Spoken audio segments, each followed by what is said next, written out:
And this woman, her name is Ingrid Elver. She was speaking there, and she was talking about social media. So I assumed she was a social media coach. So she gets done with her talk, and I'm like, she's pretty cool. And she gets done with her talk, and afterward, everybody's networking, and we kind of run into each other. I'm like, hey, that was a great presentation. And then this other friend of mine comes over. And I say, hey, Greg, or whoever it was. I say, hey, Greg, this is Ingrid. She's a social media coach. And she gives me this dirty look. She goes like this. You know when women put the hand on the hip like this, and then they take a step back? You know what I'm saying. And I was like, what? And she said, I'm not a social media coach. I'm like, oh, well, what do you do? She says, I help people become celebrities in their industry.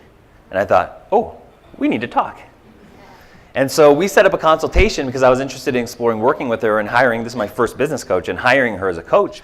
And so we were chatting and having the 30-minute conversation, and I was asking her questions about how she works with people, and I was getting all lit up and all excited because I felt like, okay, this could be my first business coach. And I was like, cool, yeah, this all sounds great. And she said, well, do you have any questions? I said, no, other than what's it going to cost me? She said, are you sitting down? I said, yeah, why? And she said, it's going to be $10,000. And my balls shriveled.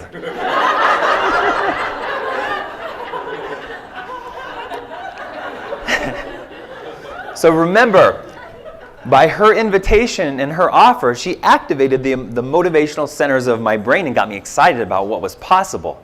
And then immediately after that, when she told me it was 10 grand to work with her, what happened, do you think? The fear centers of the brain kicked in, and the first thing that I said is, I can't afford that, Ingrid. And Ingrid is one of those coaches that you want on your side because she will pierce through your bullshit.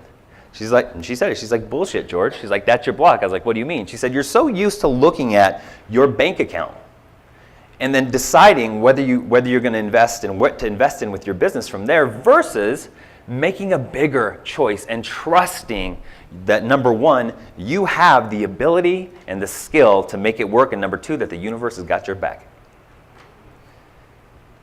She said, you got to trust yourself. You got to have faith in yourself.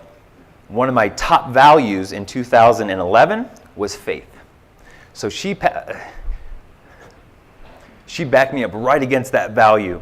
And because I had committed to operating from more faith that year, I couldn't back down.